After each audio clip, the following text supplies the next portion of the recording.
Le mot « crack » hante encore les épargnants, évoquant des écrans boursiers rouges, des paniques bancaires et des économies qui s'évaporent.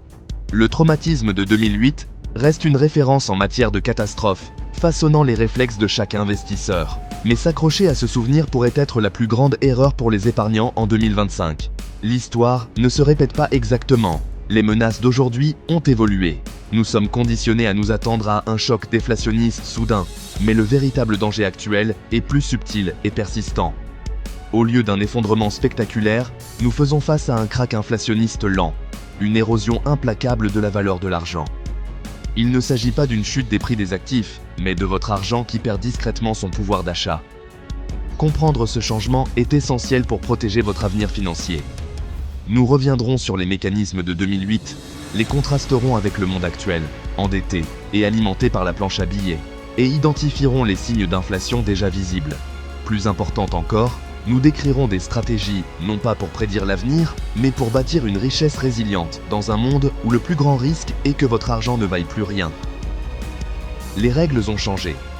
La véritable menace n'est pas un krach boursier soudain, mais l'expropriation silencieuse des épargnants. Voyons comment nous en sommes arrivés là, ce qui est différent, et ce que vous pouvez faire. La nouvelle crise ne concerne pas la perte d'actifs, mais la perte de valeur. Êtes-vous préparé au krach lent ? Pour comprendre pourquoi aujourd'hui est différent, rappelons 2008. La crise a commencé avec les subprimes, des prêts risqués regroupés en produits financiers toxiques. Lorsque les défauts de paiement ont explosé, les banques détenant ces actifs ont vacillé vers l'insolvabilité, déclenchant une panique mondiale. La caractéristique dominante, la déflation. Le crédit s'est figé, la demande s'est effondrée, et les prix des actifs ont chuté en spirale. Dans cet environnement, le cash était roi. Son pouvoir d'achat augmentait en fait, alors que tout le reste baissait. Ceux qui détenaient des liquidités pouvaient acheter des actifs à des prix défiant toute concurrence. La leçon semblait claire. En cas de crise, vendez tout et gardez du cash. Les banques centrales ont réagi avec des mesures d'urgence, le quantitative easing, pour injecter des liquidités et lutter contre la déflation. Mais ce qui était autrefois une solution temporaire est devenu une politique permanente. Le monde est passé d'une pénurie de liquidités à une surabondance d'argent. Les risques ont changé.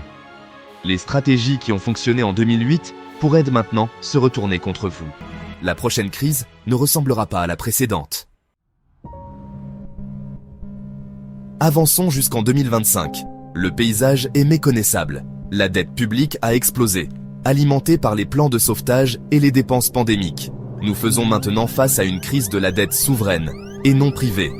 Les banques centrales ont imprimé de l'argent à une échelle sans précédent, rendant les liquidités abondantes, mais dévaluant chaque unité. Le problème n'est pas un manque de liquidités, mais leur qualité déclinante. L'inflation, autrefois dormante, s'infiltre maintenant dans les prix quotidiens. Le vieux réflexe, fuir vers le cash, est devenu un piège. Dans un monde inflationniste, l'argent fond comme un glaçon au soleil. Chaque jour, vos économies achètent moins. La crise est un empoisonnement lent de la monnaie, pas une explosion soudaine.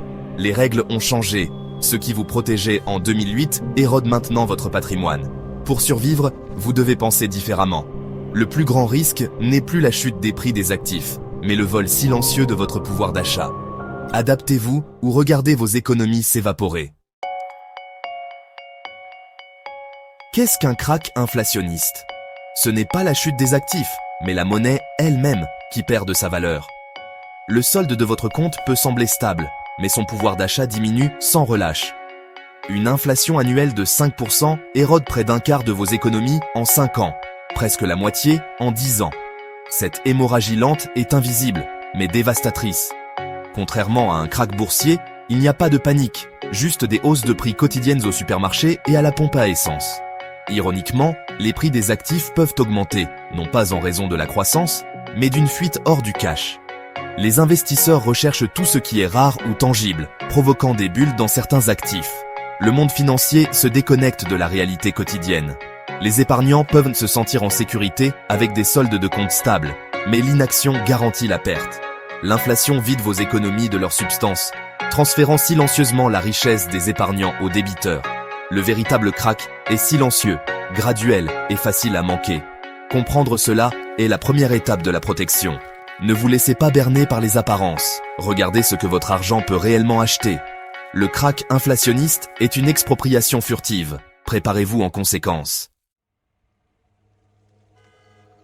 Les marchés d'aujourd'hui sont dominés par une poignée de géants technologiques, les soi-disant 7 magnifiques. Leur taille colossale signifie que leur mouvement dirige l'ensemble du marché. Ce n'est pas une croissance saine, c'est une fuite vers une sécurité perçue. Les investisseurs recherchent des entreprises solides, dotées d'un pouvoir de fixation des prix et de bilans robustes. Ces méga-capitalisations sont devenues des substituts aux obligations d'État, désormais considérées comme plus risquées. Le résultat, un marché fragile à 2 vitesses, la plupart des entreprises étant laissées pour compte.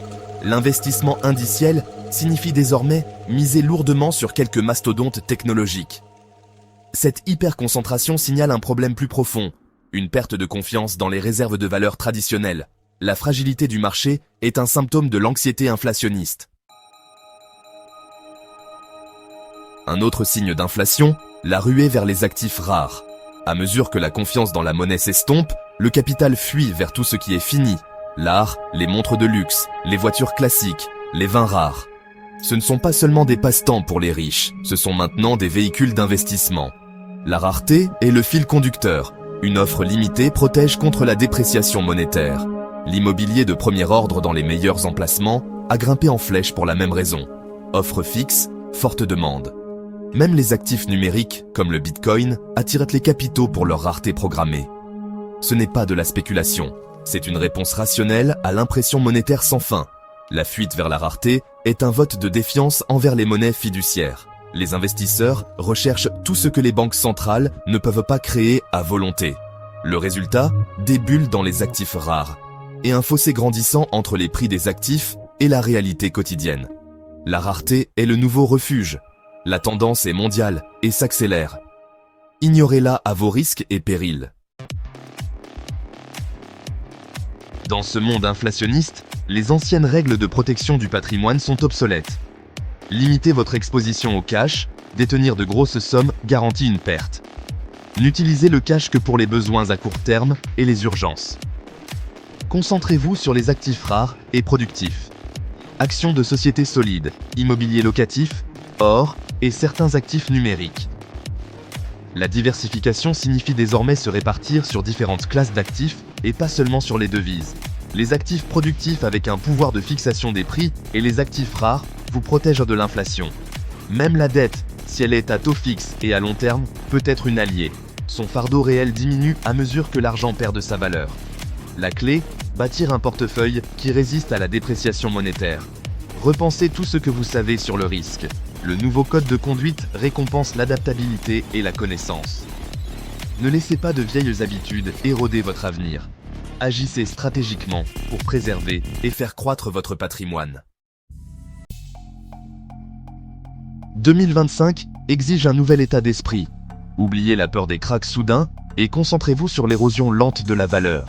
La véritable menace n'est pas un effondrement spectaculaire, mais la dilution constante de vos économies. Les signes sont partout. Concentration du marché, ruée vers les actifs rares et la hausse synchronisée de l'or, du bitcoin et des actions. L'inaction est coûteuse. Laisser le cash inactif signifie une perte certaine. Ne paniquez pas, mais ne restez pas immobile. Réduisez votre exposition au cash, privilégiez les actifs tangibles et productifs et repensez la diversification. Comprenez le pouvoir d'une dette bien gérée dans un monde inflationniste. Passez de l'épargnant passif à l'investisseur informé. L'éducation et l'adaptabilité sont vos meilleures défenses. Le krach lent est là. Transformez-le en une opportunité de résilience financière durable.